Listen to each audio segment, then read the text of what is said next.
professional i una educadora social per a donar suport a l'equip en aquesta forma de treballar que tenim aquí al territori. Va molt bé perquè nosaltres ja treballem així d'esta manera, de forma multidisciplinar, però que tenim l'opció de quan un usuari està en crisi podem anar al domicili, no? Vull dir que ara fem intervencions domiciliàries quan el nen ho necessita, perquè arran de la pandèmia molts de nens i nenes en patologia psiquiàtrica severa que estaven molt bé durant el període de confinament a casa, quan han hagut de tornar al col·legi ha suposat un estrès massa gran per a ells i s'han quedat a casa, i nosaltres ara hem començat a fer visites domiciliàries, no? Per a fer intervencions més intensives i rescatar aquells nens de casa. Abans de començar el programa, quan els he dit a les nostres convidades que el programa durava 1 hora, diem, mare meua, que llarg que serà. I ara resulta que se'ns acaba el temps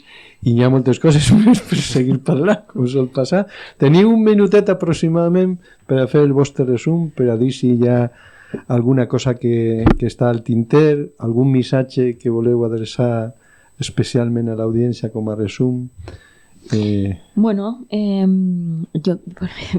yo lo resumiría en que hem d'acompanyar als xiquets, xiquetes i a les famílies en el seu procés d'acceptació del diagnòstic, que no hem de tenir temor de limitar conductes, perquè una cosa és el diagnòstic i una altra cosa és la part caracterial personal que nos defineix com persona, i ahí hem d'actuar per a assumir responsabilitats de cara a un futur.